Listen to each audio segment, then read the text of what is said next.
Et oui, c'est parti pour 3 km.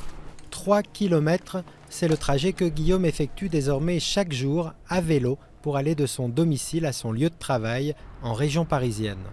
Cet informaticien venait jusqu'à présent en scooter, mais il a choisi de le délaisser, notamment parce que son entreprise l'indemnise pour ses parcours à vélo. Pour chaque kilomètre parcouru en pédalant, le salarié touche 25 centimes. Une déclaration sur l'honneur suffit. J'ai fait des calculs, ça va me rapporter 30 € par mois, globalement, et donc ça me permettra de payer par exemple mon abonnement de téléphone mobile. Comme le Crédit Coopératif, une vingtaine d'entreprises représentant un total de 10 000 salariés se sont portées volontaires pour expérimenter l'indemnité kilométrique vélo. Un test grandeur nature lancé début juin par le ministère de l'écologie et qui doit durer 6 mois. Pour ces entreprises, il s'agit d'un jeu gagnant-gagnant. C'est avant tout une reconnaissance et un encouragement pour un mode de transport alternatif qui est bénéfique pour la santé, pour l'environnement, qui autonomise un peu par rapport aux aléas de transport, surtout en région parisienne.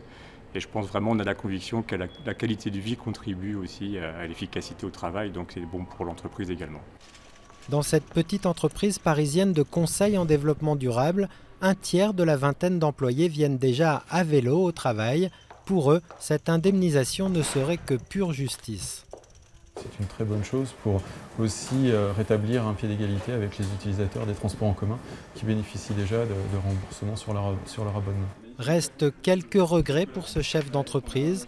Il a du mal à accepter l'absence d'une aide de l'État dans cette phase de test. Ce qu'il faut savoir, c'est que les indemnités kilométriques qui seront versées aux salariés des entreprises qui sont expérimentatrices de la mesure, elles sont fiscalisées. C'est comme un salaire supplémentaire, donc moi, employeur, je vais payer des charges patronales dessus. On estime qu'aujourd'hui, seuls 2,4% des salariés utilisent leur vélo pour se rendre à leur travail, pour un trajet moyen de 3,4 km. Si l'expérience était concluante, le gouvernement pourrait imposer cette indemnisation à tous les employeurs de cyclistes. Il espère ainsi faire augmenter de 50% la pratique du vélo au travail.